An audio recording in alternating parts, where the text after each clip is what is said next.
नमस्कार, कलाम एकेडमी के YouTube channel पर आप सभी का बहुत बहुत स्वागत, अभिनंदन, आदाब, आभार, इस्तकबाल, खैर मकदम है साथियों। मैं हूं विवेक और शिक्षा मनोविज्ञान की एक बेहद महत्वपूर्ण कक्षा लेकर मैं एक बार फिर से आप लोगों के बीच में हाजिर हूं।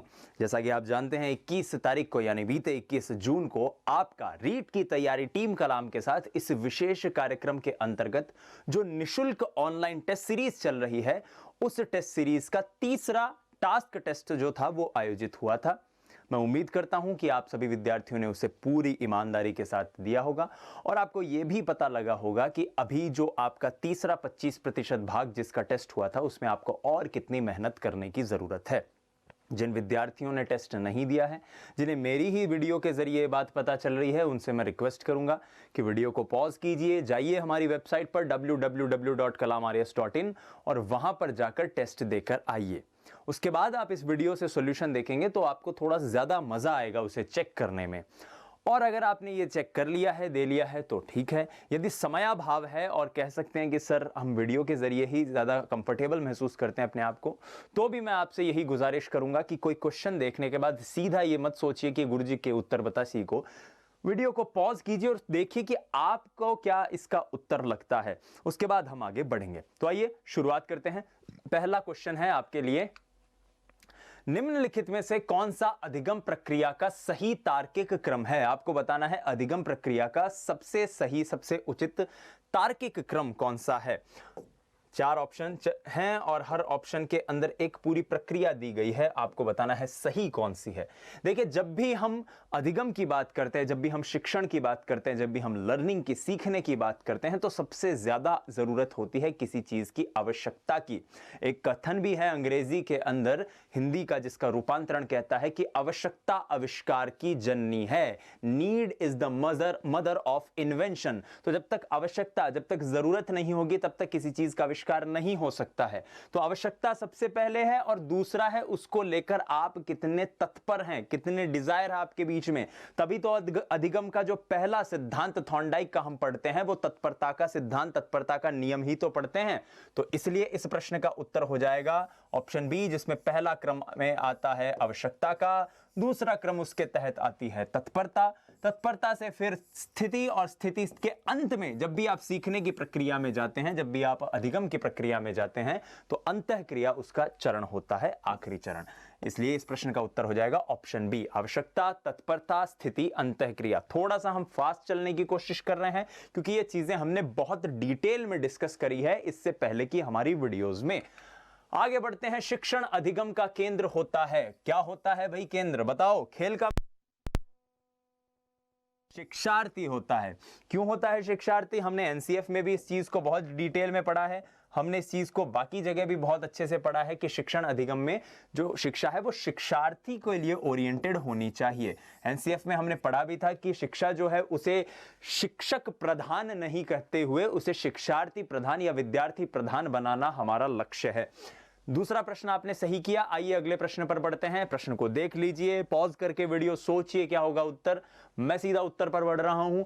अधिगम कर्ता वैयक्तिक भिन्नताएं प्रदर्शित करते हैं, अतः एक शिक्षक को, बात हो रही है यहां पर वैयक्तिक भिन्नताओं की, इंडिविजुअल डिफरेंसेस। भाई एक शिक्षक की बात हो रही है। शिक्षक की कक्षा में मान लो 50 बच्चे हैं। अगर आप एक शिक्षक बन जाएंगे, आपकी कक्षा में 50 बच्चे अगर बैठे हुए हैं, सब अलग अलग तरीके के हैं। कोई बच्चा एक बार पढ़ाने में ही समझ जाता है, कोई बच्चा होमवर्क जब आप उसे देते हो तब उसे चीजें याद होती है, कोई बच्चा बोल बोल कर पढ़ता है, किसी बच्चे को आप बाद में चेक करते हो या उससे ट्यूशन के जरिए हो सकता है कोई बच्चा पढ़ पाए, हो सकता है कोई बच्चा उस प्रकार से पढ़े कि जब आप उससे टेस्ट लेते हो तब वो उस प्रेशर में चीजें अच्छे से परफॉर्म करे। तो कहने का अभिप्राय यह है कि अगर एक कक्षा के अंदर एक विद्यार्थी, अधिगम करता मतलब विद्यार्थी, अलग अलग उनकी भिन्नताएं हैं, तो उस स्थिति में, उस परिस्थिति में एक टीचर के लिए क्या डिजायरस है, एक टीचर के लिए क्या इंपॉर्टेंट है? क्या वो परीक्षाओं की संख्या बढ़ा दे? नहीं ना, क्योंकि सारे विद्यार्थी उसमें सही से परफॉर्म नहीं कर पाएंगे, निष्पादन नहीं कर पाएंगे। कठोर अनुशासन का अनुभव करे, बच्चों को समझ में नहीं आ रहा तो बन मुर्गो बना दे के चल तू क्या कौन पढ़ हो, अरे नहीं पढ़ पा रहा है वो वाली चीज है। तो कठोर अनुशासन भी काम में नहीं है। विविध अधिगम अनुभव उपलब्ध करवाने चाहिए। हाँ बिल्कुल, ये जो है विविध अधिगम अनुभव, अलग अलग तरीके के अधिगम अनुभव। किसी बच्चे को जैसे ही आपने, हम कई बार विद्यालय में हम बहुत छोटे थे तब हमने देखा होगा, जब हमारे सामाजिक की कक्षाएं लगती थी तो शिक्षक क्या करते थे, बच्चों से पाठ बुलवाते थे कि बेटा बोलो आगे।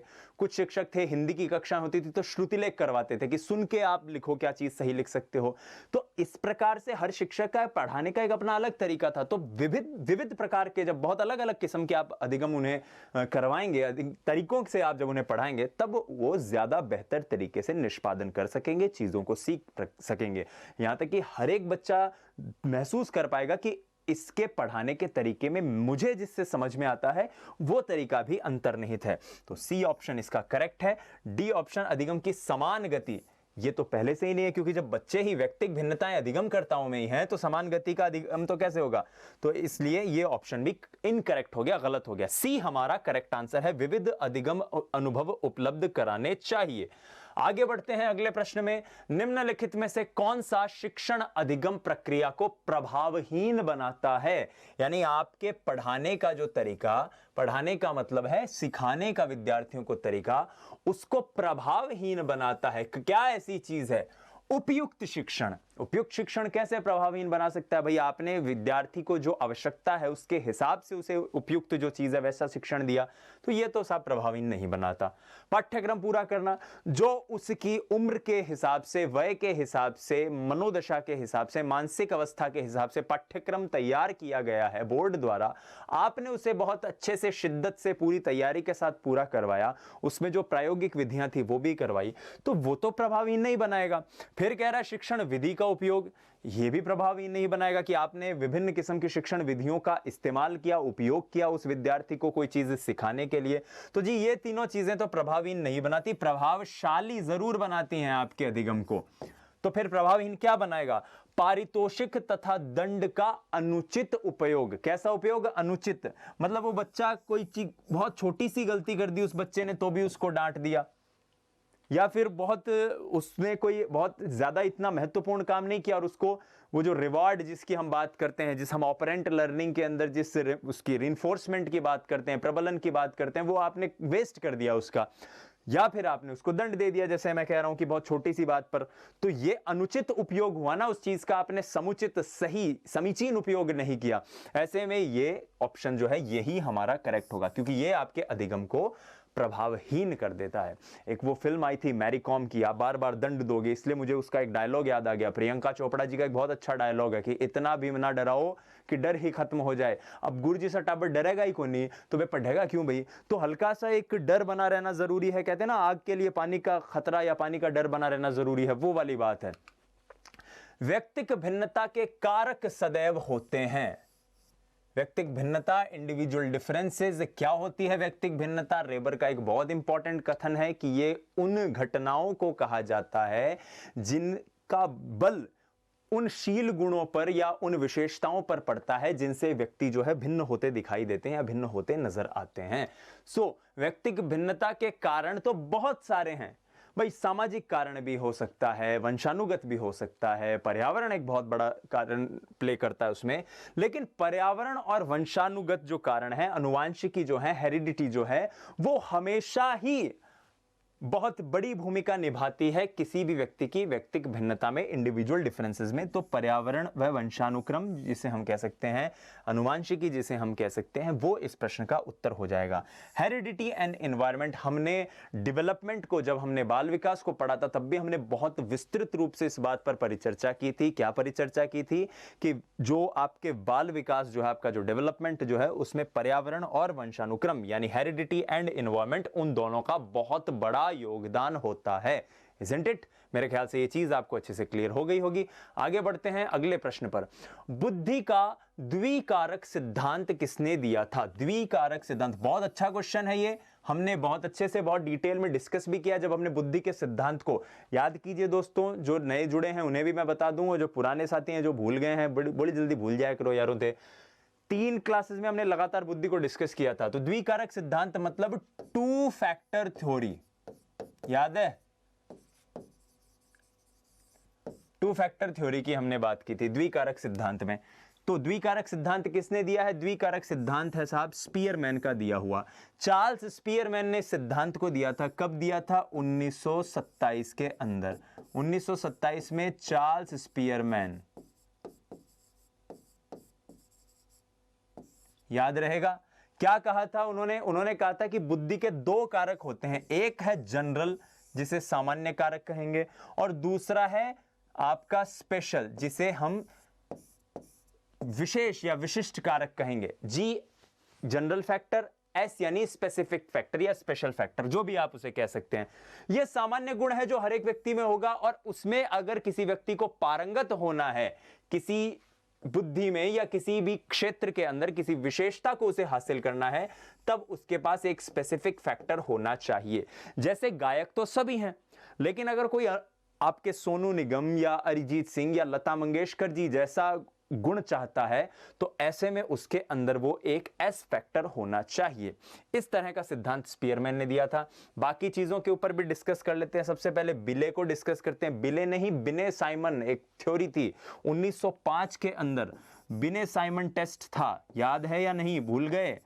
BST, बिने साइमन टेस्ट। बिने साइमन को याद रखा जाता है दो कारणों से। मानसिक आयु की जो अवधारणा है, मानसिक आयु का जो संप्रत्यय है, मानसिक आयु का जो कॉन्सेप्ट है, वो भी आपके बिले साइमन ने ही दिया था। मैं मेंटल एज लिख देता हूं ताकि आपको याद रहे। हाँ या ना बोल जाओ भाई। मेंटल एज का कॉन्सेप्ट इन्होंने दिया था। और फर्स्ट एवर इंटेलिजेंस टेस्ट जो था, जो पहला इंटेलिजेंस टेस्ट जो था, वो भी बिले साइमन ने ही दिया था। इसी इंटेलिजेंस टेस्ट को, जिसको 1905 में बिले और साइमन ने दिया था, बिने और साइमन ने, माफ कीजिएगा, बिनेट, BINET, बिनेट और उनके साथी साइमन, उन्होंने दिया था। उसी सिद्धांत को 1916 के अंदर टर्मन ने वापस से परिभाषित किया। टर्मन ने परिभाषित किया कौन से वर्ष में? 1916 में। और उसके बाद, क्योंकि टर्मन स्टैनफोर्ड यूनिवर्सिटी में अपने प्रयोग करते थे, वहां की लेबोरेटरी में, तो टर्मन के इस प्रयोग के बाद इस टेस्ट का नाम बन गया स्टैनफोर्ड बिनेट टेस्ट। क्या नाम बना? Stanford Binet test. STANFORDBINET test, Stanford Binet test Terman ने 1916 में बनाया। और टर्मन ने ही IQ यानी बुद्धि लब्धि नाम के संप्रत्यय को लोगों के बीच में लेकर आए। कौन लेकर आए? टर्मन साहब लेकर आए। तो टर्मन जी जो हैं, उन्होंने स्टैनफोर्ड बिने टेस्ट दिया, बिने साइमन टेस्ट को ही उन्होंने वापस थोड़ा सा रीडिफाइन किया और IQ टेस्ट दिया। इसके बाद हम आते हैं गिलफोर्ड के टेस्ट पर, क्योंकि जब हम मल्टी डायमेंशनल थ्योरी की बात करते हैं, बहुआयामी बुद्धि की बात करते हैं, बुद्धि का जो बहुआयामी सिद्धांत था, एक बहुकारकीय सिद्धांत की बात नहीं कर रहा हूं मैं, मल्टी फैक्टर थ्योरी की बात नहीं कर रहा हूं मैं, मल्टी डायमेंशनल थ्योरी की बात कर रहा हूं कि बुद्धि की विमाएं होती हैं। उस थ्योरी को गिलफोर्ड ने दिया था। गिलफोर्ड ने 3 विमा या 3 डायमेंशन बताए थे, इसलिए गिलफोर्ड की थ्योरी को 3D थ्योरी भी कहा जाता है। 3D theory of intelligence. ठीक है, वो 3 विमाएं कौन सी थी जो उन्होंने बताई थी, वो आप मुझे कमेंट करके बताओगे, वो मैं नहीं बताने वाला हूं। ये एक प्रकार का आपका टेस्ट है, तो मुझे बताइए जो 3 डायमेंशन आपको गिलफोर्ड ने दिए थे वो कौन से थे।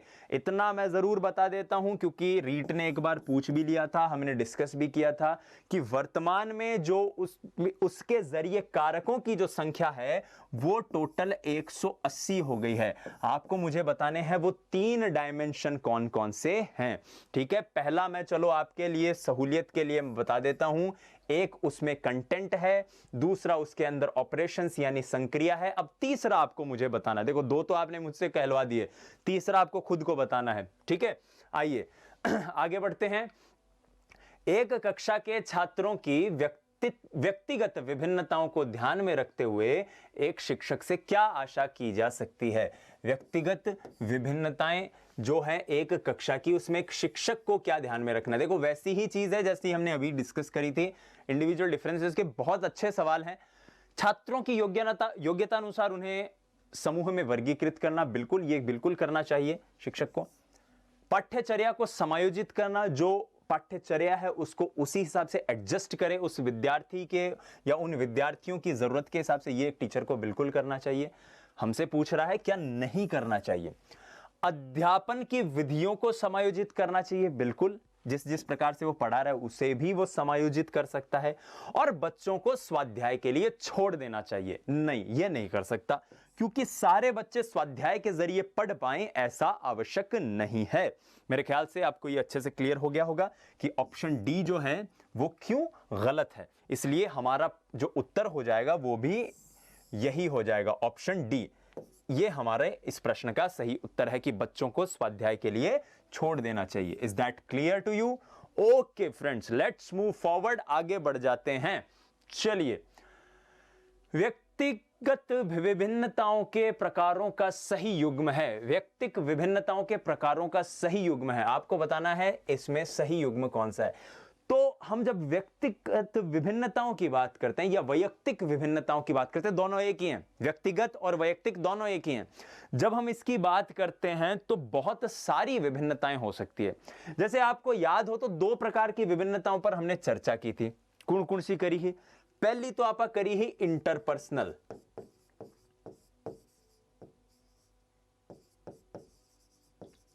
और दूसरी हमने करी थी इंट्रापर्सनल।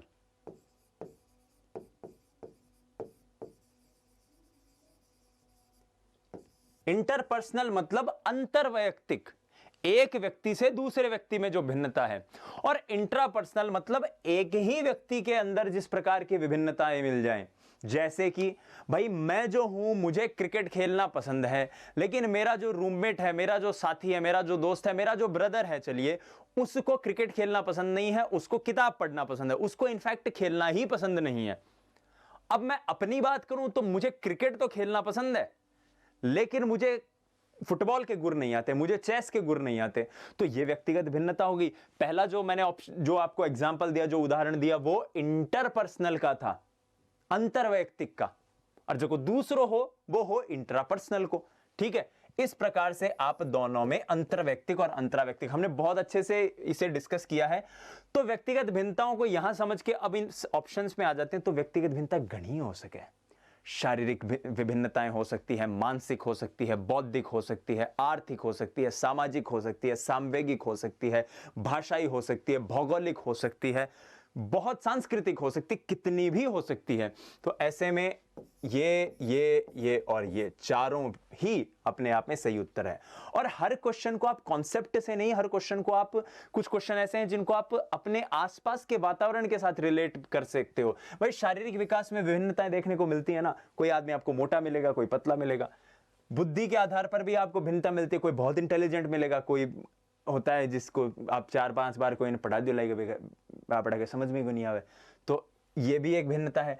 अभिरुचि में भिन्नताएं, किसी को क्या पसंद है, किसी को कुछ और पसंद है। और संवेगिक भिन्नता, कोई आदमी बहुत गुस्सैल हो सकता है, कोई शर्मीला हो सकता है, ये संवेगी तो है, इमोशंस ही तो है। कोई आदमी थोड़ा कम गुस्सा करता है, कोई थोड़ा ज्यादा गुस्सा कर सकता है, कोई बहुत इमोशनल होता है, छोटी छोटी बात पर आंसू आ जाते हैं, भावुक होता है, कोई नहीं होता, बहुत स्ट्रांग होता है। तो ऐसे में इस प्रकार के प्रश्न का उत्तर क्या हो जाएगा? ऑप्शन डी, 1, 2, 3 व 4। ठीक है प्यारे साथियों, आगे बढ़ जाएं। अरे बोलो, ठीक है, चलो आगे बढ़ते हैं। एक शिक्षक को उपलब्धि परीक्षाओं के आयोजन से यह ज्ञात होता है कि बालकों की सीखने की क्षमता में भी भिन्नता है। बालकों की सीखने की क्षमता में भी भिन्नता है। यह किस प्रकार की व्यक्तिक भिन्नता है?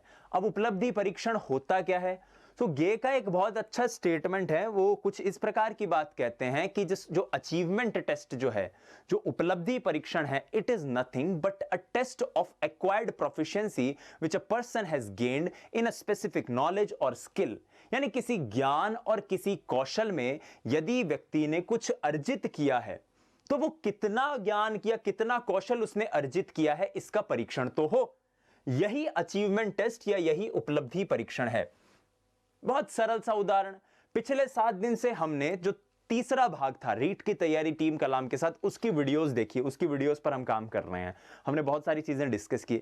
अब आपने उसमें से कितना याद किया, कितना आपको समझ में आया, इस चीज के ऊपर आपका 21 तारीख को टेस्ट हो गया। उस 21 तारीख के टेस्ट में जो जितने मार्क्स आए, उससे आपको पता चल गया कि भाई मैं अपने साथियों से या अपने जो पीयर ग्रुप वाले जो मेरे दोस्त लोग हैं, उनसे मैं कितना ज्यादा हूं, कितना आगे हूं, कितना ज्यादा पीछे हूं, कितना पीछे हूं, ये दोनों चीजें आपको पता चल गई।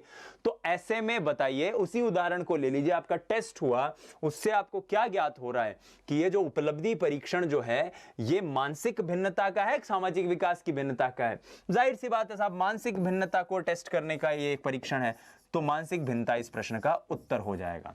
ठीक है, अगले प्रश्न पर चलते हैं। निम्न में से कौन सा व्यक्तित्व का प्रक्षेपी परीक्षण नहीं है? प्रक्षेपी की बात यहां पर हो रही है। देखो, व्यक्तित्व के परीक्षण के ऊपर जब हम चर्चा करते हैं तो व्यक्तित्व के परीक्षण को हम मुख्य रूप से 3 भागों में तोड़ लेते हैं। कौन कौन सा भाग? तो सबसे पहला तो है वैयक्तिक आविष्कारिता, पर्सनल इन्वेंटरीज या इंडिविजुअल इन्वेंटरीज की जिसकी हम बात करते हैं। तो मैं पहला तरीका तो यहां पर लिख रहा हूं, वैयक्तिक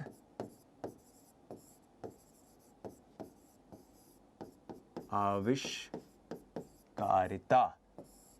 दूसरी टेक्निक जो आती है वो आती है आपकी प्रक्षेपण विधि या प्रक्षेपी विधि, जिसको लेकर ये सवाल आया है, प्रक्षेपण विधि। और तीसरा जो प्रश्न है वो आपका है प्रेक्षण विधि की बात करता है, जिसमें ऑब्जर्वेशन आती है। तो ये है आपकी प्रेक्षण विधि। अब बात कर रहे हैं ये तीनों किस्म की विधियां होती क्या है। तो व्यक्तिगत आविष्कारिता में आपने कोई सुसंगत या कोई स्पेसिफिक या कोई क्लियर, एक साफ सुथरी आपने एक बात उस व्यक्ति के सामने रखी, उस सुसंगत प्रश्न का उसने सुसंगत उत्तर दिया और उस उत्तर के जरिए आपने उसकी व्यक्तित्व के बारे में अनुमान लगाया। प्रक्षेपण विधि में ऐसा नहीं होता। प्रक्षेपण विधि में आप उसको सारी बात क्लियर नहीं बोलते, आप उसके सामने चीजों को घुमा फिरा के रखते हैं और उसके जरिए आप उसका जो रिस्पॉन्स आता है, उस व्यक्ति की जो अनुक्रिया होती है, उस अनुक्रिया के आधार पर आप अपना निर्णय लेते हैं। और तीसरी है प्रेक्षण विधि, जिसमें आपकी रेटिंग, जिसमें आपका साक्षात्कार विधि आती है, यानी आपने ऑब्जर्व किया उस व्यक्ति से। साक्षात्कार भी 2 तरह के हो सकते हैं, या तो पूरे क्लियर साक्षात्कार हो जिसमें व्यक्ति जो है वो बंधा हुआ है, संगठित साक्षात्कार है, या फिर साक्षात्कार ऐसा हो सकता है जिसमें व्यक्ति जो पूछने वाला, जो है साक्षात्कार लेने वाला जो व्यक्ति है, उसको ये छूट हो कि वो जैसे चाहे वैसे प्रश्न कर सकता है। अब इसको 2 उदाहरण से समझ लेते हैं पहले हल्के से, उसके बाद हम आगे बढ़ जाएंगे। व्यक्तिगत आविष्कारिता और प्रक्षेपण विधि को एक बहुत सरल से उदाहरण से समझते हैं। इसको आप व्यक्तित्व के परीक्षण से मत जोड़िए। उदाहरण बहुत सरल है कि पहले आपने एक व्यक्ति से पूछा कि भाई तुझे गुस्सा आता है क्या? उसने कहा हाँ।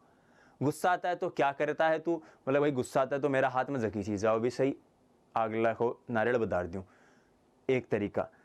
दूसरे तरीके में आपने उस व्यक्ति के सामने एक पत्थर रखा और बोला ई बाठन देकर तेरा मन में के आ रही है। अब वो कहा ई बाठन देकर मेरा मन में आ रही है कि तेरा सिर खोल दूं। दूसरी विधि को सुनते ही आपको समझ में आ गया कि इसको गुस्सा आ रहा है। बहुत इलॉजिकल सी बात है, लेकिन हमें यह समझने के लिए आवश्यक है कि व्यक्तिगत आविष्कारिता और प्रक्षेपण विधि दरअसल काम कैसे करती है। तो यह बात हो रही है कि निम्न में से कौन सा प्रक्षेपित तकनीक नहीं है। इस प्रश्न का उत्तर हो जाएगा 16PF परीक्षण, जो पर्सनैलिटी फैक्टर परीक्षण कैटल द्वारा दिया गया है। कैटल जिसके अंदर पर्सनैलिटी परीक्षण की बात करते हैं, 16 पर्सनैलिटी फैक्टर्स उन्होंने जिसके अंदर कारक जो उन्होंने रखे हैं, उसके अंतर्गत जो परीक्षण की तकनीक अपनाई जाती है वो व्यक्तिगत आविष्कारिता है। मेरे ख्याल से ये आपको क्लियर हो गया होगा। तो सर ये तीनों बिल्कुल प्यारे साथियों आपकी प्रोजेक्शन टेक्निक या प्रक्षेपण विधि या प्रक्षेपी परीक्षण के अंतर्गत ही आती हैं। सबसे पहले रोरशा के शाही धब्बे के ऊपर आते हैं। तो हरमन रोरशा नाम के एक मनोवैज्ञानिक हैं जिन्होंने शाही धब्बा या इंक ब्लॉट टेस्ट दिया था। कौन सा टेस्ट दिया था? इंक ब्लॉट टेस्ट दिया था गुरुजी। इस इंक ब्लॉट टेस्ट में क्या था?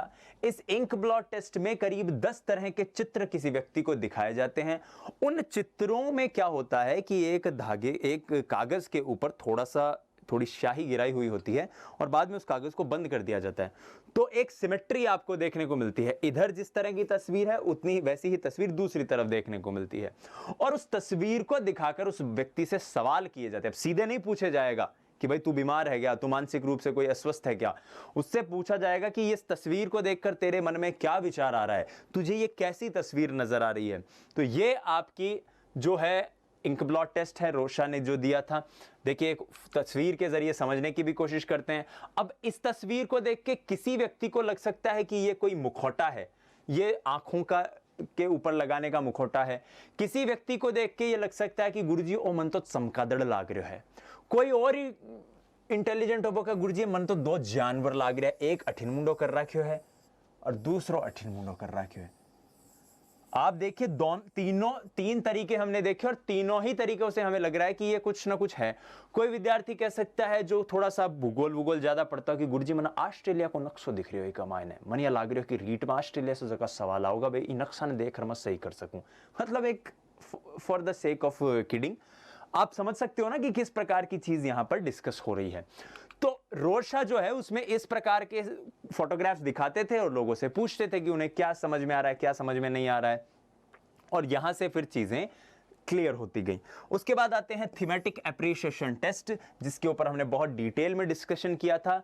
तो आपके मॉर्गन और मुरे इन्होंने इसे दिया था थीमेटिक एप्रिसिएशन टेस्ट को, ठीक है। M&M से मैं लिख रहा हूं ताकि आपको चीजें याद रह जाएं।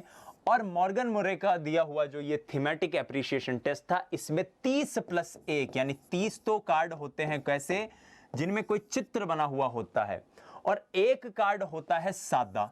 अब आपको करना क्या होता है, आपको उन कार्ड में जो तस्वीरें दी हुई है, जब ये वयस्कों पर होता है तो उनके लिए क्या होता है, उनके लिए कार्ड पर इंसान की तस्वीर होती है।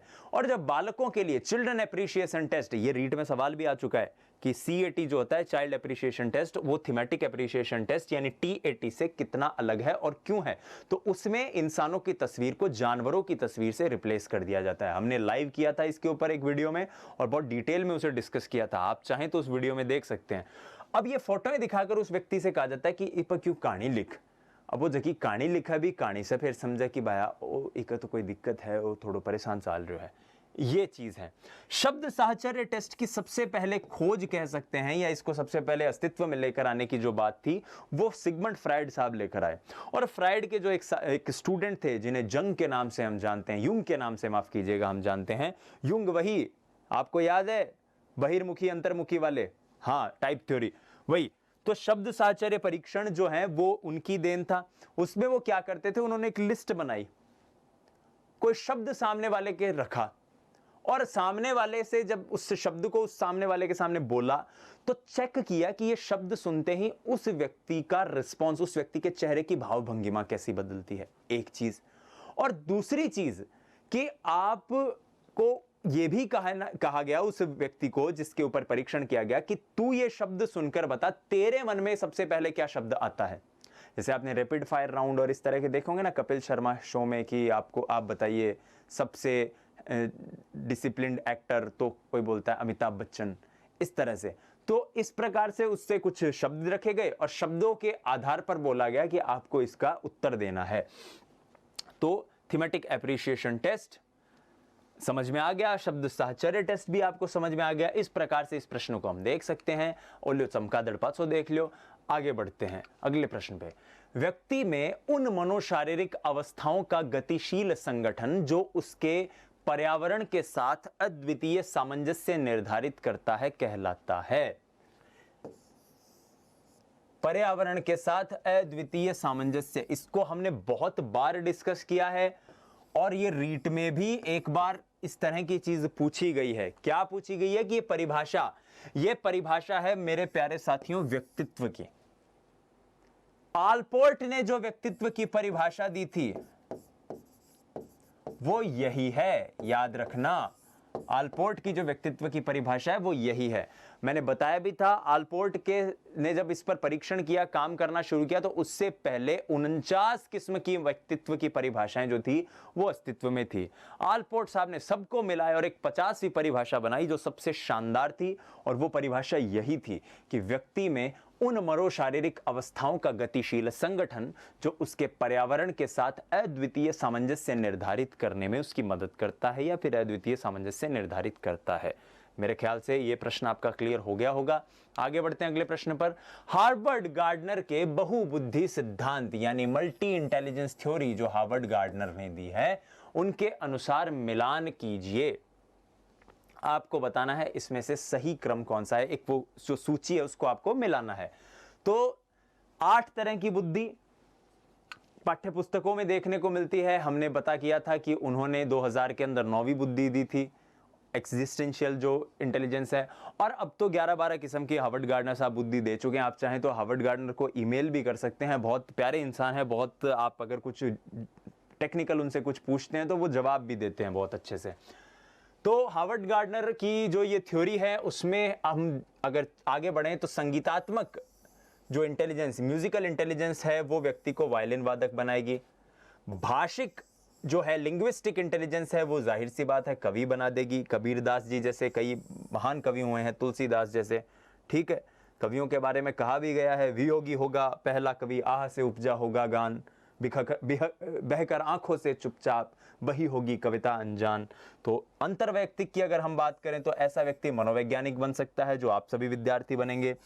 शारीरिक गति संवेदिक, ऐसा व्यक्ति क्या बनेगा, खिलाड़ी बनेगा। तो आप देख सकते हैं ए का है 4, बी का है 2, सी का है 1 और डी का है 3। तो कौन सा ऑप्शन हुआ मेरा, ये सी ऑप्शन, 4 2 1 3। ठीक है प्यारे दोस्तों, इस प्रकार से। अच्छा, अब इसके बाद आपका एक होमवर्क भी है, जैसे मैंने आपको गिलफोर्ड की 3 डायमेंशनल थ्योरी के डायमेंशन लिखने के लिए होमवर्क दिया था। अगला होमवर्क आपका जो है वो ये है, आप चाहें तो अभी कमेंट करके बताइए कि हार्वर्ड गार्डनर की 4 जो इंटेलिजेंस जो है, संगीतात्मक, भाषिक, अंतर्वैयक्तिक, शारीरिक, इसके अलावा जो और 4 हम जो पढ़ते हैं, एग्जिस्टेंशियल को एक बार छोड़ दीजिए, वो कौन कौन सी है। ठीक है, अब अंतर्वैयक्तिक जो है, इंटरपर्सनल है तो एक इंट्रापर्सनल हो गई, एक तो यहीं क्लियर हो जाएगी। उसके अलावा अब 3 और बची, तो ये 3 आपको कमेंट करके मुझे बतानी है। आइए आगे बढ़ते हैं। हार्वर्ड गार्डनर को मैं ये इसलिए पूछ रहा हूं क्योंकि ये चीज मैंने पढ़ाई है, आपको बार बार रटी है हमने बहुत अच्छे से इसे, तो इसको लेकर आपको डाउट में नहीं होना है। आ जाओ भाई, आगे बढ़ते हैं। बुद्धि वह योग्यता है जिससे व्यक्ति अपने के प्रति अनुकूलित होता है और अपने तथा अपने समाज और संस्कृति के उद्देश्य की पूर्ति हेतु पर्यावरण के कुछ पक्षों का चयन करता है, उन्हें परिवर्तित करता है। आपको बताना है इसमें से सही उत्तर कौन सा है। आइए अब इस उत्तर पे चलते हैं। देखिए यहां पर आपको थोड़ा सा कंफ्यूजन हो रखा होगा ये पढ़ने में कि सर अपने के प्रति का मतलब क्या है। तो जब आपने टेस्ट दिया होगा तो आपको ध्यान होगा यहां पर फिल इन द ब्लैंक्स था, खाली स्थान था। अपने और के बीच में एक शब्द आपको फिट करना है। क्या फिट करना है, आइए देखते हैं। समाज, पर्यावरण, परिवार या फिर इनमें से कोई नहीं, तो इसका उत्तर हो जाएगा जी पर्यावरण। पर्यावरण। अब पढ़िए इस परिभाषा को वापस। बुद्धि वह योग्यता है जिससे व्यक्ति अपने पर्यावरण के प्रति अनुकूलित होता है, अपने तथा अपने समाज और संस्कृति के उद्देश्य की पूर्ति हेतु पर्यावरण के कुछ पक्षों का चयन करता है। देखिए पर्यावरण यहां शब्द भी दिया हुआ है, आप चाहे तो इससे भी लिंक कर सकते हैं, आप इससे भी अंदाजा लगा सकते हैं, और उन्हें परिवर्तित करता है। ये थ्योरी जो है, ये जो स्टेटमेंट जो है, ये जो कथन है, ये स्टर्नबर्ग का दिया हुआ है। स्टर्नबर्ग का कथन दिया हुआ है। ये स्टर्नबर्ग कौन है? स्टर्नबर्ग वही है जिन्होंने बुद्धि के त्रिचापीय सिद्धांत का प्रतिपादन किया था। कौन सा सिद्धांत? बुद्धि का, बोलो, त्रिचापीय सिद्धांत। इनके हिसाब से बुद्धि 3 तरह की होती है। पहली है भाई घटकीय, दूसरी है आनुभविक, अनुभव से आप लगा सकते हैं अंदाजा, आनुभविक, और तीसरी है संदर्भित। संदर्भित, घटकीय, अनुभविक और संदर्भित। अब देखिए इन तीनों का अभिप्राय क्या है। तो घटकीय बुद्धि वो है जो व्यक्ति को मैथमेटिकल कैलकुलेशन या लाभ, गुणा, भाग या इवैल्यूएशन, मूल्यांकन, इस प्रकार के जो संक्रियाएं हैं वो करने में मदद देती है। अनुभविक का अभिप्राय उस बुद्धि से है जिसमें व्यक्ति किसी नवीन सिचुएशन, नई दशा में, नई परिस्थिति में अपने पूर्व अर्जित अनुभव और ज्ञान के आधार पर उस समस्या का निराकरण कर सके या फिर उस समस्या का समाधान ढूंढ सके। और तीसरी है संदर्भित, जिसमें व्यक्ति किस प्रकार से व्यवहारिक ज्ञान प्राप्त करता है, किस प्रकार से उसकी व्यावसायिक बुद्धि कार्य करती है, यह संदर्भित बुद्धि के अंतर्गत आता है। इस प्रकार से आप इस प्रश्न को देख सकते हैं। यह पूरी तरह से एक व्यक्ति की दी हुई परिभाषा है और परिभाषाएं आपको याद करनी चाहिए, इसलिए इस प्रश्न को आपके सामने रखा गया है। आप चाहें तो इसका स्क्रीनशॉट ले सकते हैं। मैं एक बार फिर से परिभाषा दोहरा देता हूं। बुद्धि वो योग्यता है जिससे व्यक्ति अपने पर्यावरण के प्रति अनुकूलित होता है, अपने तथा अपने समाज और संस्कृति के उद्देश्य की पूर्ति हेतु पर्यावरण के कुछ पक्षों का चयन करता है और उन्हें परिवर्तित करता है। आगे बढ़ते हैं अगले प्रश्न पे। एक शिक्षक के दृष्टिकोण से किसी व्यक्ति की प्रतिभाशीलता निर्भर करती है। किसी व्यक्ति की प्रतिभाशीलता, माफ कीजिएगा, किस पर निर्भर करती है? तो तीनों ही चीज हैं भाई जिस पर निर्भर करेगी। उसकी योग्यता पर भी निर्भर करेगी, उसकी सृजनात्मकता पर भी निर्भर करेगी और उसकी प्रतिबद्धता, कितना प्रतिबद्ध है वो अपने कार्य को पूरा करने के लिए, अपने लक्ष्य तक पहुंचने के लिए। तो इस प्रश्न का उत्तर हो जाएगा ऑप्शन डी, उपरोक्त सभी पर। आइए आगे बढ़ते हैं अगले प्रश्न पर। निम्न में से किस प्रकार की बुद्धि का परीक्षण भिन्न भिन्न संस्कृतियों के व्यक्तियों को आसानी से दिया जा सकता है? तो देखिए, एक शाब्दिक परीक्षण होता है, एक अशाब्दिक परीक्षण होता है। शाब्दिक परीक्षण उन लोगों के लिए किया जाता है जो जिनके पास लिटरेसी हो, जिनके पास शब्दों का ज्ञान हो, जो साक्षर हो। अशाब्दिक परीक्षण अन्य लोगों पर होता है, या फिर हम यूं कहें कि बहुत सारों में से किसी को छांटना हो, जब आर्मी का रिक्रूटमेंट टाइप की चीजें हो। हमने ये सारी चीजें बहुत अच्छे से पढ़ रखी हैं। तो जब बात भिन्न भिन्न संस्कृतियों के व्यक्तियों की आ रही है, तो ऐसे व्यक्तियों के साथ निष्पादन परीक्षण जो है, जो आपका निष्पादन परीक्षण है, जिसको हम परफॉर्मेंस टेस्ट कहते हैं, उसके जरिए आप उन्हें छांट सकते हैं। ठीक है दोस्तों, आगे बढ़िए। आगे बढ़ते हैं अगले प्रश्न पर। बहुत सरल प्रश्न है। हर प्रश्न के अंदर ऐसा नहीं है कि कोई मनोविज्ञान की थ्योरी ही आपको आनी चाहिए। आपने अगर आसपास की दुनिया का भी अच्छे से अध्ययन किया है तो भी आप किसी प्रश्न के उत्तर तक पहुंच सकते हैं, और यह प्रश्न उसका ही उदाहरण है। विद्यार्थियों में बहुत सी विभिन्नताएं होती है। इनमें से किस विभिन्नता के लिए शिक्षक को संवेदनशील होने की आवश्यकता है? पर शिक्षक को किस चीज के लिए संवेदनशील होना चाहिए? संज्ञानात्मक क्षमताओं और सीखने के स्तरों पर आधारित भिन्नताएं, बिल्कुल उनके लिए व्यक्ति को संवेदनशील होना चाहिए। भाषा, जाति, लिंग, धर्म, समुदाय की विविधता पर आधारित भिन्नताएं, बिल्कुल इसके लिए भी संवेदनशील होना चाहिए। एक व्यक्ति के रूप में सोचिए, एक शिक्षक के रूप में सोचिए, आप बिल्कुल इस प्रश्न के उत्तर तक पहुंच जाएंगे, और इस प्रश्न का उत्तर हो जाएगा ऑप्शन डी, 1 व 2 दोनों। अब बढ़ते हैं आगे अगले प्रश्न पर। बुद्धि की स्पीयरमैन की परिभाषा में कारक का संबंध है। स्पीयरमैन, जिसको हमने पढ़ा था, चार्ल्स स्पीयरमैन, 1927, कौन सी थ्योरी दी थी? 2 फैक्टर थ्योरी दी थी। 2 फैक्टर की बात करते हैं, जी की बात करते हैं, एस की बात करते हैं। जी मतलब जनरल, जनरल मतलब सामान्य, सामान्य का मतलब सामान्य बुद्धि। ये लो, इतना सरल प्रश्न है। आई कि नहीं बात समझ में? अरे बोलो भाई। तो सामान्य फैक्टर वही था, हमने अभी भी पहले भी डिस्कस किया था चार्ल्स स्पीयरमैन को, उससे भी आप अंदाजा लगा सकते हैं भाई, जनरल जी से सामान्य। इतना सरल है ये क्वेश्चन। तो जिन विद्यार्थियों ने इसको दिया होगा, इस प्रश्न को अटेम्प्ट किया होगा और उनका मान लीजिए गलत रहा होगा या नहीं करके आ पाए होंगे, उनको ये याद रखना चाहिए कि बहुत सरल सा क्वेश्चन था ये। तो रेवेंस प्रोग्रेसिव मेट्राइसिस की यहां पर बात हो रही है, आरपीएम बुद्धि परीक्षण की बात हो रही है। आरपीएम बुद्धि परीक्षण किस प्रकार का परीक्षण है? शाब्दिक है, अशाब्दिक है, निष्पादन है, या तीनों है? बोलो भाई। डी तो एक नहीं सकता कि भाई शाब्दिक भी है, अशाब्दिक भी है, दोनों तो कैसे हो सकता है? रेवेंस मैट्रिसेस जो टेस्ट है वो है आपका निष्पादन, माफ कीजिएगा, निष्पादन नहीं, वो है आपका अशाब्दिक। रेवेंस मैट्रिसेस टेस्ट क्या है? अशाब्दिक टेस्ट, नॉन वर्बल टेस्ट जो है। अब ये अशाब्दिक कैसे है? आइए यहां पर रेवेंस मैट्रिसेस टेस्ट ही समझते हैं हम। थोड़ा सा एक डायग्राम बनाता हूं आप लोगों के लिए, बहुत अच्छा सा, सुंदर सा, उससे आपको क्लियर हो जाएगा कि रेवेंस मैट्रिसेस टेस्ट क्या होता है। देखो, रेवेंस मैट्रिसेस टेस्ट में क्या किया जाता है? बुद्धि परीक्षण का टेस्ट होता है, ठीक है।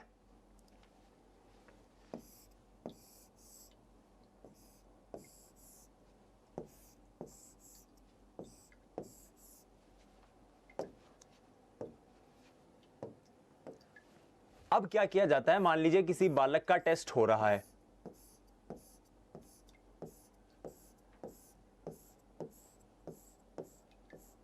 उसके सामने इस तरह की एक पजल बोल दीजिए या कुछ भी बोल दीजिए, वो उसके सामने रख दी गई। अब उसे कहा गया कि तुझे जो अवेलेबल ऑप्शंस हैं, 4 नीचे ऑप्शन दिख रहे हैं ना, ट्राइंगल जो हैं, उन 4 त्रिभुजों में से जो सबसे परफेक्ट त्रिभुज है उसको तुझे बेटा इस खांचे में भरना है।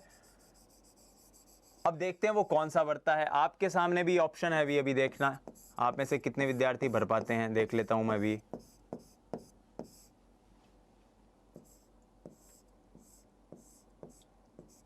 आरपीएम रेवंस मैट्रिसेस टेस्ट जो है उसकी बात हो रही है यहां पे। बताइए इनमें से कौन सा ऐसा है जो यहां पर फिट हो सकता है, बोलो। ऑप्शन ए, बी, सी या फिर डी। इस त्रिभुज की जगह पे जाहिर सी बात है यही फिट होगा। तो ये आपका रेवेंस प्रोग्रेसिव मैट्रिसेस टेस्ट जो है वो होता है। ठीक है, आरपीएम टेस्ट जो है वो इस प्रकार का होता है। एक बच्चे के सामने एक इस तरह की कोई पजल रख दी और उसको बोला गया इन चारों में से चेक करके फिट कर दे।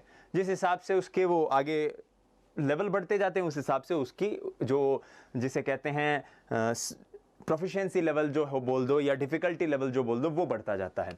अगले प्रश्न पर आते हैं। व्यक्तित्व से संबंधित निम्नलिखित में शब्दों को सही सुमेलित कीजिए। शील गुण, स्ववृत्ति, आदत तथा चरित्र। और 4 इसके साथ दिए गए हैं आपको स्टेटमेंट। तो पहली चीज तो मैं यहां पर दोहरा दूं, इस प्रश्न में जो यहां पर स्टेटमेंट दिए गए हैं ये इन शब्दों की मनोवैज्ञानिक परिभाषाएं हैं। आपको ये जानना है कि शील गुण की मनोवैज्ञानिक परिभाषा क्या होती है, चरित्र की मनोवैज्ञानिक परिभाषा क्या होती है, स्ववृत्ति की क्या होती है और आपकी आदत की क्या होती है। तो इस प्रश्न का उत्तर हो जाएगा ऑप्शन ए, यानी पहले का पहला, दूसरे का दूसरा, तीसरे का तीसरा, चौथे का चौथा। इन परिभाषाओं को आप इस प्रश्न को तो देखिएगा ही। मैं चाहता हूं मैं इस क्वेश्चन को एज इट इज इसीलिए समझा रहा हूं, इस तरह से इसलिए समझा रहा हूं कि आपको इन्हें याद कर लेना चाहिए। आप याद करेंगे तो आप डिफरेंशिएट कर पाएंगे भाई शील गुण और आदत में क्या अंतर है। जैसे शील गुण की बात करें तो व्यवहार करने का स्थिर, सतत और विशिष्ट तरीका क्या कहलाता है। एक विशिष्ट तरीका है व्यवहार का और वो स्थिर भी है और सतत भी है, लगातार है, तो वो शील गुण है। स्ववृत्ति की बात करें तो किसी स्थिति विशेष में विशिष्ट तरीके से प्रतिक्रिया करने की व्यक्ति की प्रवृत्ति। मतलब ऐसी प्रवृत्ति वो हर स्थिति में नहीं करता, वो किसी विशेष स्थिति में ऐसी प्रवृत्ति करेगा तो वो उसकी स्ववृत्ति है। फिर आते हैं आदत पे, तो व्यवहार करने का अत्यधिक ढंग, ऐसे आदत, ऐसे अत्यधिक। और चौथा है चरित्र, तो नियमित रूप से घटित होने वाले व्यवहार का समग्र प्रतिरूप। समग्र बात कर रहा है, सारी चीजों को मिला लिया और फिर किसी व्यक्ति का चरित्र बना। जब आप डॉक्टर कलाम की बात करते हैं तो कलाम साहब जो थे, कलाम सर जो थे, उनके चरित्र की जब हम बात करते हैं कि इतना विशाल, इतना गौरवमय, इतना विराट चरित्र उनका था, तो क्या उसमें सिर्फ एक ही व्यक्तित्व का पहलू शामिल था कि वो बच्चों से बहुत प्यार से बात करते थे, या सिर्फ ये पहलू शामिल था कि बहुत इंटेलिजेंट आपके इंजीनियर थे, या ये पहलू शामिल था कि केवल अपने कार्य के प्रति बहुत लगन थी उनमें? नहीं ना, बहुत सारी छोटी छोटी चीजों ने मिलाकर समग्र रूप से उनके चरित्र का निर्माण किया। तो इस प्रकार से चरित्र हो जाएगा। और शील गुण जो है वो विशिष्ट तरीका है, सतत भी है और स्थिर भी है। इसलिए इस प्रश्न का उत्तर है ऑप्शन ए, 1, 2, 3 एंड 4। मैं फिर से दोहरा रहा हूं, आपको लग रहा होगा कि सर ये समझ में नहीं आया। आपको इन्हें याद करना है। आप इन्हें याद करेंगे, इसका चाहो तो स्क्रीनशॉट ले लीजिए। इन्हें याद करेंगे तो बहुत आसानी से आपको ये चीजें क्लियर होंगी और फिर इन्हें आप सोचिए अपने जो बारे में या अपने किसी साथी के बारे में, ऐसे उदाहरण लेकर आप इसे सोचने की कोशिश कीजिए। अगले प्रश्न पर चलते हैं। व्यक्तित्व की विशेषता इनमें से क्या नहीं है? व्यक्तित्व की विशेषता नहीं है बोल रहा है अगला। नहीं का मतलब कौन नहीं। इसके अंतर्गत शारीरिक और मनोवैज्ञानिक दोनों घटक सम्मिलित होते हैं। बिल्कुल होते हैं जी, तो बात है, विशेषता है। किसी व्यक्ति विशेष में व्यवहार के इस रूप में इसकी अभिव्यक्ति पर्याप्त रूप से अनन्य होती है। बिल्कुल भाई, अनन्य होगी ना। आपके व्यक्तित्व की जो अभिव्यक्ति है उसके बहुत सारे आयाम हो सकते हैं। फिर इसकी प्रमुख विशेषताएं साधारणतया स्वभाव के साथ परिवर्तित हो जाती है ना। बिल्कुल नहीं, हो ही कौन सके। साधारणतया और समय के साथ परिवर्तित, भाई ये कह रहा है कि आप जैसे आज है वैसे कल नहीं रहोगे, परसों उससे अलग हो जाओगे, उसके हर आदमी हर आधे पौने 1 घंटे 2 घंटे बाद बदलता रहता। आदमी है, मौसम थोड़ी है यार जो बदलता रहेगा। तो ये साधारणतया समय के साथ परिवर्तित नहीं होती है, इसलिए ये हमारे प्रश्न का उत्तर हो जाएगा, क्योंकि गलत स्टेटमेंट पूछ रहा है ना, यही गलत स्टेटमेंट है।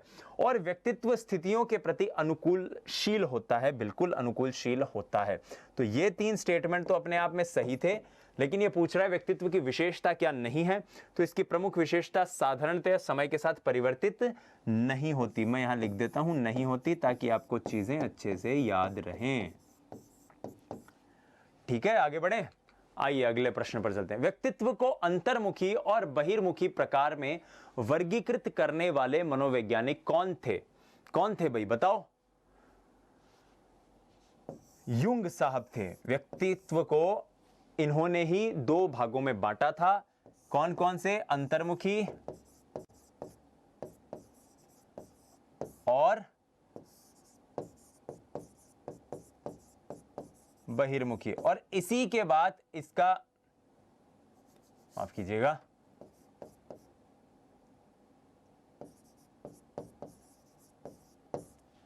इसी का खंडन करते हुए आइजेंक ने जो है, आइजेंक ने कहा था कि ये 2 अलग अलग पहलू नहीं है, एक ही व्यक्तित्व के 2 अलग अलग विमाएं या डायमेंशन है। फिर बात करते हैं हिपोक्रेट्स की। तो टाइप थ्योरी की जिसकी हम बात किया करते हैं, टाइप थ्योरी जो है वो हिपोक्रेट्स ने ही दी थी। हिपोक्रेट्स जो है वो फ्लूइड के ऊपर बात करते हैं और व्यक्तित्व के 4 पहलू उन्होंने बताए हैं। कौन कौन से 4 पहलू उन्होंने बताए हैं? ये आपका आज का तीसरा होमवर्क है, क्योंकि हमने बहुत डिटेल में ग्राफ बनाकर भी डिस्कस किया था कि हिपोक्रेट्स ने जो 4 पहलू व्यक्तित्व के बताए हैं वो क्या थे। शेल्डन की बात करें तो शेल्डन ने भी 3 पहलू बताए थे। कौन कौन से? एक्टोमॉर्फिक, एंडोमॉर्फिक और मीजोमॉर्फिक, 3 तरह के वो बताते हैं। फिर फ्रीडमैन की बात करते हैं तो टाइप ए टाइप बी किस्म की थ्योरी फ्रीडमैन देते हैं। हमारा प्रश्न जो था वो पूछ रहा था अंतर्मुखी और बहिर्मुखी में वर्गीकरण की बात, तो इस प्रश्न का उत्तर हो जाएगा शेल्डन। शेल्डन हमारे प्रश्न का सही उत्तर है। आइए आगे बढ़ते हैं अगले प्रश्न पर। एक बालक का फिर एक खालिस्तान जो आइसक्रीम खाना चाहता है उससे कहता है कि आइसक्रीम झटक कर खा ले। उसका फिर एक खालिस्तान कहता है कि दुकानदार पूछे बिना यदि आइसक्रीम लेकर वो खा लेगा तो वो दंड का भागी हो सकता है। और यदि बालक आइसक्रीम देखकर खाना चाहता है और फिर वो अपनी मां से पूछता है तो ये उसका संकेत देता है। फिर एक आपके फिल इन द ब्लैंक्स है कि उसका व्यवहार नैतिक दृष्टि से सही है। तो रिक्त स्थानों की पूर्ति कीजिए। तो जो आपकी सहज, जो आपकी आवश्यकताएं, डिजायर्स पूरी करने की बात करता है, सुखेप्सा की बात जो करता है वो कौन करता है? आपकी इड करती है, इदम करती है। मनोविश्लेषणवाद से ये प्रश्न लिया गया है जिसके प्रवर्तक सिगमंड फ्रायड हैं। आप ध्यान से याद रखिएगा इस चीज को। तो बताइए सबसे पहले क्या ऐसी चीज है जो आपको इसके लिए बाध्य करती है कि आपकी जो इंटरनल हिडन डिजायर्स हैं उनको पूरा करो? तो इड करती है। फिर ऐसी क्या चीज है जो तर्क संगत बात करती है, जो व्यवहार कुशल बात करती है? तो वो आपका एम है। और ये अंत में एक चीज, ऐसा मैंने कक्षा में भी बताया था कि जब आपका अंदर कोई चेतना या आपके अंदर की कोई बात, जब आपको मोरालिटी के लेवल पर चीजों को डील करने की बात करे, जब नैतिकता के स्तर पर चीजों के ऊपर आपको प्रतिक्रिया देने की बात कहे, अनुक्रिया करने की बात कहे, तो वो जो विचार है वो आपका पराहम ही जो है वही लेता है। इड, ईगो, सुपर ईगो जो है वही ऐसी बात कहती है। तो इस प्रश्न का उत्तर क्या हो जाएगा? Option C. इड पहले में आएगा, दूसरे खालिस्तान में आएगा अहम और तीसरे खालिस्तान में आएगा पराहम। इसको जब हमने मनोविश्लेषणवाद को डिस्कस किया था तब बहुत अच्छे से डिस्कस किया था।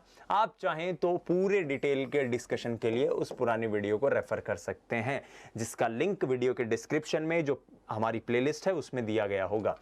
आगे बढ़ते हैं। कौन सा युग्म सही सुमेलित नहीं है? बताना है कौन सा युग्म सही सुमेलित नहीं है। तो 16 पीएफ प्रश्नावली कैटल की दी हुई है, बिल्कुल हमने डिस्कस किया था। रोरशा मसीलक्ष्य परीक्षण जो है हरमन रोरशा का दिया हुआ है, ये भी सही है। फिर कथानक संप्रत्यय टेस्ट यानी कि थीमेटिक एप्रिशिएशन टेस्ट की बात कर रहा है, ये मैकिन्जले का थोड़ी दिया हुआ है, ये तो मॉर्गन मुर्रे का है। याद आ गया?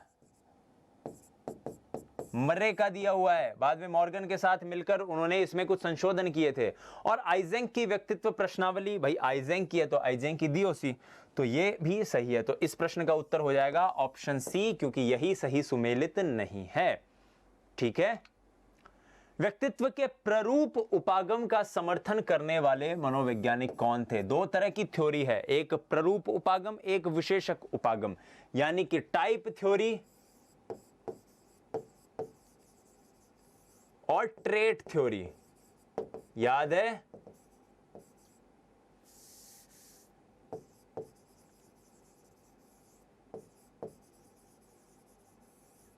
दो किस्म की थ्योरी की हमने डिस्कस किया था। तो आल्पोर्ट, केटल, आइजेंक, ये सभी तीनों ही आपके कौन से टाइप थ्योरी को मानने वाले हैं, इसलिए इस प्रश्न का उत्तर हो जाएगा ये सभी। ठीक है दोस्तों, आगे बढ़ जाएं। आइए, बुद्धि परिणाम है अनुवांशिकता का, पर्यावरण का, अनुवांशिकता एवं पर्यावरण के जटिल अंतःक्रिया का। तो बिल्कुल, बुद्धि तो आपकी अनुवांशिकता और पर्यावरण के बीच में जो आपके इंटर रिलेशन स्थापित होता है, जटिल कॉम्प्लेक्स इंटर रिलेशन है, उसका एक रिजल्ट है, रिजल्टेंट है, उसे हम इंटेलिजेंस कहते हैं, उसे हम बुद्धि कहते हैं। ऑप्शन सी करेक्ट आंसर है। फिर आगे बढ़ते हैं, राष्ट्रीय पाठ्यचर्या की रूपरेखा यानी एनसीएफ 2005 से कुछ सवाल हैं। क्या है सवाल, आइए देखते हैं। सरल सा सवाल है कि परीक्षा पाठ्यचर्या की रूपरेखा के अध्यायों को आरोही क्रम में आपको सजाना है, यानी बढ़ते क्रम में सजाना है, यानी 1 2 3 4 5 ऐसे सजाना है। तो आपको बताना है इनमें से कौन सा सही ऑर्डर है। तो पहला तो परिप्रेक्ष्य होता ही है, आप सभी को पता होगा। दूसरा हम जानते हैं सीखना और ज्ञान जो है वो अध्याय है। तीसरा अध्याय जो है वो पाठ्यचर्या के क्षेत्र, स्कूल की अवस्थाएं और आकलन की बात करता है, जिसमें बताया गया है कि कौन सा विषय कैसे पढ़ाना है। चौथा अध्याय जो है वो है विद्यालय और कक्षा का वातावरण, और पांचवा अध्याय है व्यवस्थागत सुधार। तो 1 5 4 2 4, तो उत्तर क्या हो जाएगा इसका उत्तर हो जाएगा 1 4 5 3 2। पहले नंबर पर परिप्रेक्ष्य, दूसरे नंबर पर सीखना और ज्ञान, तीसरे नंबर के ऊपर आपका पाठ्यचर्या के क्षेत्र, चौथे नंबर पे आपका विद्यालय और कक्षा का वातावरण, और पांचवें नंबर पे व्यवस्थागत सुधार। देखिए ये 3 लिखा हुआ है, इसको आप ऐसे लिखा हुआ था 4 समझ रहे हो कहीं पे आप, इसे 3 है ये। ठीक है, अगले प्रश्न पर आते हैं। एनसीएफ 2005 के अनुसार असत्य कथन को पहचानिए। आपको पहचाना इनमें से गलत कथन कौन सा है। ये बात देखिए, गणित के पाठ्यक्रम के ऊपर, पाठ्यचर्या के ऊपर कर रहा है। अब तक रीट जो है वो अध्याय 3 में जो पाठ्यचर्या की बात हुई है उस पर सवाल पूछ चुका है, वो भाषा शिक्षण की बात पूछ चुका है, वो विज्ञान के पाठ्यचर्या पर प्रश्न पूछ चुका है, वो पूछ चुका है आपसे कला शिक्षण की, शांति शिक्षण की। इसलिए अब इस प्रश्न को हमने गणित शिक्षण का लिया। तो एनसीएफ कहता है प्राथमिक स्तर पर गणित को खेल, पहेली, कहानियों के जरिए पढ़ाना चाहिए। बिल्कुल पढ़ाना चाहिए। उच्च प्राथमिक स्तर का अधिगम विद्यार्थी की द्विआयामी और त्रिआयामी समझ का तथा कल्पना कौशलों को समृद्ध बनाने का अवसर प्रदान करता है।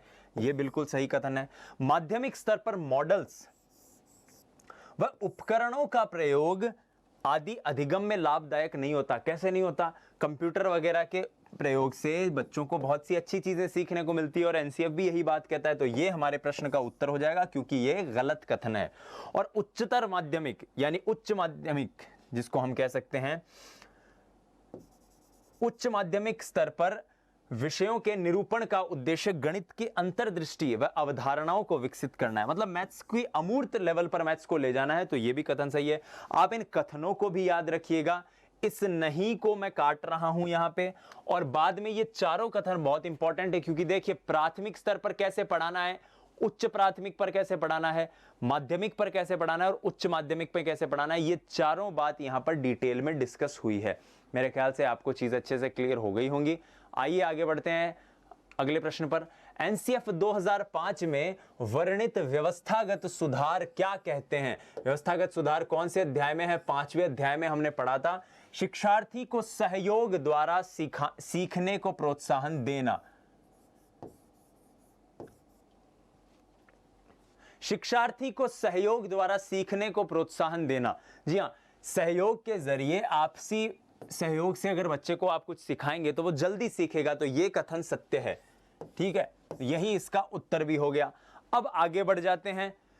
और ऑप्शंस को देख लेते हैं। तो शिक्षण में शिक्षक का निर्देश, बात निर्देश की कर रहा है देखो वो, और निर्णय अधिक महत्वपूर्ण है ना भाई, निर्णय शिक्षक का अधिक महत्वपूर्ण नहीं है, बच्चा चीजें सीखे ये ज्यादा महत्वपूर्ण है, तो ये कथन तो गलत है। ज्ञान प्रदत्त है और स्थिर है, ज्ञान जो है वो मतलब इस तरह से दिया जाता है और वो स्थिर है नहीं, ज्ञान तो जो है वो विकासशील है। और शिक्षा का अभिप्राय विस्तृत सामाजिक संदर्भों में सीखना नहीं है। कैसे नहीं है? आप अलग अलग सामाजिक संदर्भ में अलग अलग परिदृश्य में चीजों को सीखते हैं, अलग अलग तरीके से आप चीजों को सीखते हैं, तो ये सारे कथन गलत हैं। पहला कथन जो था वो हमारा सही था। अगले प्रश्न पर आते हैं। असत्य कथन आपको पहचानना है। एनसीएफ 2005 छोटी अवधि की परीक्षा की बात करता है जहां 25 से 40% जगह संक्षिप्त उत्तर के लिए हो। व्यवस्थागत सुधार में जहां पर परीक्षा प्रणाली में व्यवस्थागत सुधार की बात है, वहां पर एक टेबल बनी हुई है। इस टेबल को हमने डिटेल में डिस्कस भी किया था, उसी टेबल से ये सवाल आप लोगों के बीच में है। तो ये बिल्कुल बात कहता है, ये तो सत्य कथन है। एनसीएफ कहता है कि परीक्षा का आयोजन विद्यार्थी के विद्यालय से दूर किसी विद्यालय में होना चाहिए ताकि नकल रोकी जा सके। नहीं, विद्यार्थी के खुद के विद्यालय में या फिर उसके बगल के विद्यालय में हो ताकि उसे आने जाने में कष्ट ना हो। हाँ, नकल जैसे प्रावधान जो है उनके लिए सरकार को या फिर तंत्र को और सख्त होना चाहिए। ये इसका असत्य कथन है। बच्चों की रिपोर्ट में पास फेल नहीं लिखें, उसके बजाय पुनर्परीक्षा वांछनीय जो है वो लिख दिया जाए। तो ये स्टेटमेंट भी सही है। और एक क्वेश्चन कह रहा है आपसे कि परीक्षा का समय लचीला हो, तो बिल्कुल लचीला होना चाहिए। तो ये 3 स्टेटमेंट सही है, लेकिन बी वाला जो स्टेटमेंट है मेरा वो गलत है, इसीलिए वो हमारे प्रश्न का उत्तर बन जाएगा। Is it okay and clear to everyone? चलिए आगे बढ़ते हैं, अगले प्रश्न पर चलते हैं। एनसीएफ 2005 में वर्णित शिक्षा का लक्ष्य नहीं है। शिक्षा का लक्ष्य क्या नहीं है? बोलो। शिक्षा को काम करने, आर्थिक प्रक्रिया व सामाजिक बदलाव में हिस्सा लेने का सामर्थ्य विकसित करना, बिल्कुल विकसित करना उसका लक्ष्य है। ज्ञान और अनुदान, दुनिया की समझ के साथ दूसरे लोगों की भावना और कल्याण के प्रति संवेदनशीलता उस बच्चे में आए, ये भी सही लक्ष्य है। बच्चों की रचनात्मक अभिव्यक्ति व सौंदर्यात्मक आस्वादन की क्षमता के विस्तार के लिए साधन और अवसर मुहैया करवाना, ये भी एक लक्ष्य है। किंतु अनुदेशन के द्वारा, अनुदेशन मतलब इंस्ट्रक्शन, शिक्षण अधिगम की प्रक्रिया में ये प्रश्न भी हमने लिया था, रीट ने पूछ रखा है। शिक्षा अनुदेशन है? नहीं है, इंस्ट्रक्शन। सो अनुदेशन के द्वारा स्थिर ज्ञान प्रदान करना। अभी अभी एक क्वेश्चन आया था कि ज्ञान स्थिर और प्रदत्त है, इसलिए इस प्रश्न का उत्तर हो जाएगा option D. Option D is the correct answer. मेरे ख्याल से यहां पर हमने वो सारी चीजें, वो प्रश्न, वो 30 के 30 प्रश्न डिस्कस करे जो आपके रीट में पिछले वर्षों में पिछली 21 तारीख के पेपर में पूछे गए हैं। आइए एक बार वापस हम क्रॉस चेक कर लेते हैं, सारी चीजें एक बार फास्ट डिस्कस कर लेते हैं। आइए साथियों, पहला प्रश्न था कि अधिगम प्रक्रिया का सही तार्किक क्रम है आवश्यकता, तत्परता, स्थिति और अंतःक्रिया। दूसरा हमने प्रश्न देखा था शिक्षण अधिगम का केंद्र होता है शिक्षार्थी। फिर हमने देखा था व्यक्तिगत भिन्नताएं प्रदर्शित करते हैं, अर्थ है शिक्षक को क्या चाहिए, विविध अधिगम अनुभव उपलब्ध करवाए। फिर हमने देखा था कौन सा शिक्षण प्रक्रिया को प्रभावहीन बनाता है, तो अधिगम में पारितोषिक और दंड का अनुचित उपयोग। फिर हमने प्रश्न किया था व्यक्तिगत भिन्नताओं के लिए कारण, पर्यावरण और वंशानुगत या वंशानुक्रम। बुद्धि का द्विकारक सिद्धांत आपका किसने दिया था? स्पीयरमैन ने दिया था, जी और S, Charles Spearman 1937। Terman, Guilford और बिने साइमन के बारे में भी हमने बात की थी। एक कक्षा के छात्रों की व्यक्तिगत विभिन्नताओं को ध्यान में रखते हुए शिक्षक को क्या नहीं करना चाहिए? स्वाध्याय के लिए नहीं छोड़ना चाहिए। प्रकार हमने देखे थे सभी प्रकार के, इंटरपर्सनल, इंट्रापर्सनल के अंतर्गत। उपलब्धि परीक्षण, अचीवमेंट टेस्ट जो है वो मानसिक भिन्नता की जांच करेगा। फिर हमने देखा था प्रक्षेपी यानी प्रोजेक्शन टेक्निक कौन सी नहीं है, तो 16PF परीक्षण जिसे कैटल द्वारा लॉन्च किया गया था वो नहीं है। फिर हमने ये एक रोर्शा का जो टेस्ट है उसे भी समझने की कोशिश की थी। फिर हमने आगे पढ़ा था, आगे समझा था कि उन मनोशारीरिक अवस्थाओं में ये जो परिभाषा थी ये आल्पोर्ट की व्यक्तित्व की परिभाषा है और उसी को हमने डिस्कस किया था। फिर हमने हार्वर्ड गार्डनर के बहुबुद्धि सिद्धांत को देखा था। 4 यहां पर मैंने ऑप्शन में पूछे आपसे, 4 आपको बताने हैं। उसके बाद हमने बुद्धि की एक परिभाषा देखी थी जो स्टनबर्ग की है, जिन्होंने त्रिचापीय सिद्धांत दिया है, जिसके अंतर्गत 3 किस्म की बुद्धि आती है। और पर्यावरण, यहां पर जो फिल इन द ब्लैंक्स था, खाली स्थान था, उसमें पर्यावरण पूछा गया था, शब्द था। फिर प्रतिभाशीलता सभी पर निर्भर करती है। किस प्रकार के बुद्धि परीक्षण में? बहुत सारी संस्कृतियों में तो निष्पादन परीक्षण। बहुत सी विभिन्नताएं होती है, इसमें से किस विभिन्नता के प्रति शिक्षक को संवेदनशील होना चाहिए? 1 व 2 दोनों। बुद्धि के स्पीयरमैन की परिभाषा हमने अभी भी स्पीयरमैन को देखा था, जी यानी जनरल, जनरल यानी सामान्य। उसके बाद हमने ये देखा था कि रेवेंस प्रोग्रेसिव मैट्राइसिस टेस्ट जो है वो कैसे काम करता है, तो अशाब्दिक परीक्षण है एक किस्म का। फिर शील गुण, स्ववृत्ति, आदत और चरित्र की परिभाषाएं हमने देखी थी। 1 2 3 4 ऑप्शन है, इसका सही उत्तर है। व्यक्तित्व की विशेषता क्या नहीं है? इसकी प्रमुख विशेषता साधारणतः समय के साथ परिवर्तित नहीं होती है, यही एक विशेषता है। अंतर्मुखी बहिर्मुखी का सिद्धांत युंग ने दिया था। उसके अलावा हिपोक्रेट्स, शेल्डन और फ्रीडमैन तीनों को हमने देखा था। यह मनोविश्लेषणवाद की बात है, इदम अहम पराहम की बात यहां पर हो रही है। फिर अगला प्रश्न था कि इनमें से कौन सा सही सुमेलित नहीं है, तो मुरे और मॉर्गन का जो टेस्ट है, जिसको थीमेटिक एप्रिसिएशन टेस्ट, जिसे कथानक संप्रत्यक्षण परीक्षण भी कहते हैं, वो इसका सही उत्तर है। प्रारूप उपागम को प्रतिपादन या उसका समर्थन करने वाले यही तीनों वैज्ञानिक थे। टाइप थ्योरी, ट्रेट थ्योरी पे हम आए थे। फिर बुद्धि परिणाम है बिल्कुल अनुवांशिकता और पर्यावरण की जटिल अंतःक्रिया का। एनसीएफ के अध्याय के हमने जो 5 अध्याय हैं उनको हमने क्रमानुसार जचाया। परिप्रेक्ष्य, सीखना और ज्ञान, पठ्यचर्या के क्षेत्र, विद्यालय कक्षा का वातावरण, व्यवस्थागत सुधार। उसके बाद हमने देखा था असत्य कथन। तो असत्य कथन क्या है? कंप्यूटर का उपयोग नहीं करना, जबकि कंप्यूटर का उपयोग तो होता है। उसके बाद हमने देखा था वर्णित व्यवस्थागत सुधार क्या कहते हैं, तो सही उत्तर क्या है इसमें? असत्य कथन आपको देखना था कि शिक्षक के, माफ कीजिएगा, सही कथन आपको देखना था शिक्षार्थी को सहयोग द्वारा सीखने को प्रोत्साहन देना। फिर असत्य कथन पहचानना था, तो यहां पर आप देख सकते हैं कि इनमें से असत्य कथन कौन सा है। इसके अंदर एनसीएफ कहता है कि आयोजन विद्यालय से दूर हो, जबकि वो तो कहता है कि पास में हो। और अंतिम प्रश्न जो हमने देखा था, शिक्षा का लक्ष्य क्या नहीं है, तो अनुदेशन द्वारा स्थिर ज्ञान प्रदान करना ये शिक्षा का लक्ष्य नहीं है। मेरे ख्याल से यहां पर आपको ये सारे क्वेश्चन जो हमने क्लियर किए थे वो आपको क्लियर हो गए होंगे। आपने टेस्ट भी दिया होगा और आपने अभी जांच भी लिया होगा कि आपके कितने मार्क्स आए हैं। जिन्होंने अभी भी टेस्ट दिया है, मतलब इस वीडियो के जरिए जो टेस्ट दिया है जिन्होंने, उनसे भी मैं उम्मीद करता हूं कि आप बताइए कि आपके कितने मार्क्स आए हैं। फिलहाल मैं लेता हूं विदा, मिलूंगा आपसे अगली कक्षा में, तब हम कुछ अन्य टॉपिक्स, अन्य चीजें डिस्कस करेंगे हमारे शिक्षा मनोविज्ञान से रिलेटेड। तब तक के लिए स्वस्थ रहिए, व्यस्त रहिए और अपनी तैयारी में मस्त रहिए। धन्यवाद। जय हिंद, वंदे मातरम साथियों।